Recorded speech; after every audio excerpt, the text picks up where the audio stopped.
Hello friends, welcome to armed version. तो Pakistan air force ने 17 November को दो JF-17 ब्लॉक 2 एयरक्राफ्ट्स की मिड एयर रिफ्यूलिंग की एक वीडियो को जारी किया। ये एयर टू एयर रिफ्यूलिंग उस वक्त परफॉर्म की गई जब पाकिस्तान एयरफोर्स के 3 JF-17 aircraft Bahrain international air show के अंदर पार्टिसिपेट करने के लिए जा रहे थे। लेकिन इस वीडियो के कॉन्टेक्स्ट के अंदर ऐसी कुछ चीजें थी जिनको बेस बनाकर इंडियंस ने ये प्रोपागेंडा करने की कोशिश की कि ये JF-17 की पहली एयर टू एयर रिफ्यूलिंग थी। इससे पहले JF-17 ने कोई भी जो एयर टू एयर रिफ्यूलिंग है वो परफॉर्म नहीं की। तो आज की इस वीडियो के अंदर हम ये डिस्कस करेंगे कि क्या ये वाकया ही में पॉसिबल है कि आप पहली ट्राई के अंदर ही एक कामयाब एयर टू एयर जो रिफ्यूलिंग है उसको परफॉर्म कर सके। So let's start. तो पाकिस्तान एयरफोर्स ने ये जो वीडियो जारी की उसके अंदर पाकिस्तान एयरफोर्स ने इस वाकये को एक माइलस्टोन, एक संगी मील करार दिया और इंडियंस ने ये जो वर्ड था माइलस्टोन, इसी को बेस बनाकर ये प्रोपागेंडा करने की कोशिश की कि ये JF-17 की पहली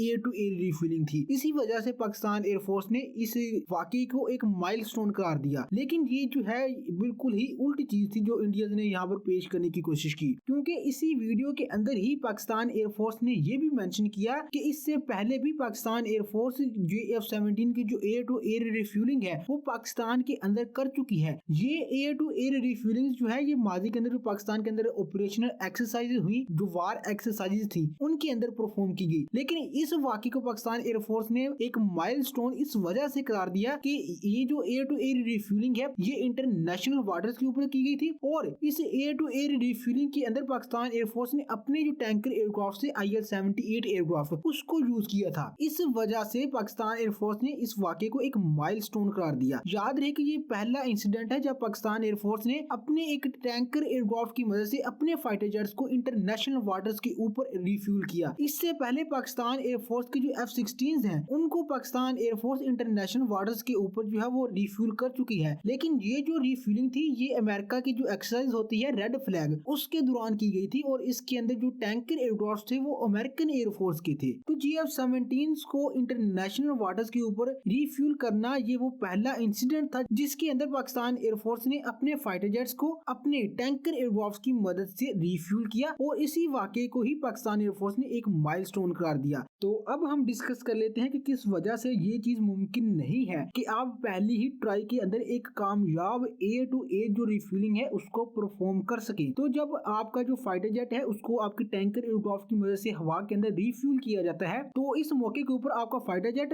और आपका टैंकर एयरक्राफ्ट ये महज 100 फीट की दूरी पर होते हैं एक दूसरे से और इस दौरान किसी भी एक एयरक्राफ्ट का जो पायलट है उसकी महज छोटी सी गलती की वजह से भी ये जो दोनों एयरक्राफ्ट हैं ये एक दूसरे के साथ टकरा सकते हैं, जिसकी वजह से ये दोनों एयरक्राफ्ट ही तबाह हो जाएंगे। और याद रहे कि माजी के अंदर ऐसे वाकयात पेश भी आ चुके हैं जिनमें आपका जो फाइटर जेट है जिसे रिफ्यूल किया जा रहा था वो आपका जो टैंकर एयरक्राफ्ट है उसके साथ टकरा गया, जिसकी वजह से आपके ये जो दोनों एयरक्राफ्ट थे वो तबाह हो गए। इस खतरे के अलावा जो दूसरा खतरा एयर टू एयर रिफ्यूलिंग के दौरान होता है वो ये होता है कि जो फ्यूल फाइटर जेट के अंदर ट्रांसफर किया जा रहा होता है वो अगर फाइटर जेट के एयर इनटेक के अंदर चला जाए तो फाइटर जेट के अंदर आग लग सकती है, जिसकी वजह से आपका न सिर्फ ये कि फाइटर जेट तबाह हो जाएगा बल्कि उसका जो पायलट है उसकी जिंदगी को भी खतरा लाक हो जाएगा। इसके अलावा आपका जो रिफ्यूलिंग टैंकर है उसको भी जो है वो आग लग सकती है। तो ये जो एयर टू एयर रिफ्यूलिंग की ये जो चैलेंजेस हैं इसी वजह से बहुत से पायलट्स ये क्लेम करते हैं कि जो एयर टू एयर रिफ्यूलिंग है ये वो सबसे मुश्किल तरीन मिशन है जो किसी भी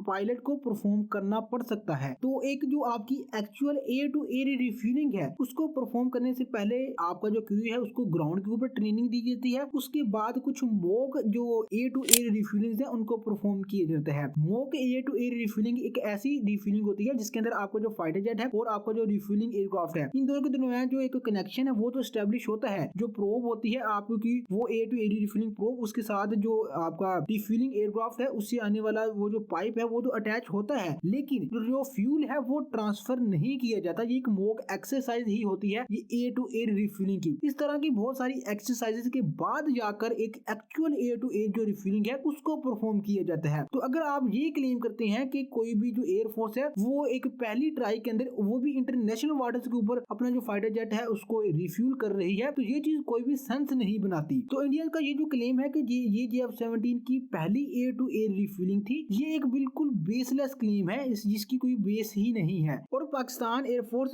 अपने JF-17 एयरक्राफ्ट को इससे पहले भी बहुत दफा एयर टू एयर रिफ्यूल जो वो कर चुकी है यकीनन। कुछ दिन पहले ही JF-17B एयरक्राफ्ट की एयर टू एयर रिफ्यूलिंग की एक जो वीडियो थी वो भी मंजर आम पर आई थी। तो फ्रेंड्स, आज की इस वीडियो के लिए बस इतना ही। उम्मीद करता हूँ कि आपको आज की हमारी ये जो इन्फॉर्मेटिव वीडियो है ये लाजमन पसंद आई होगी।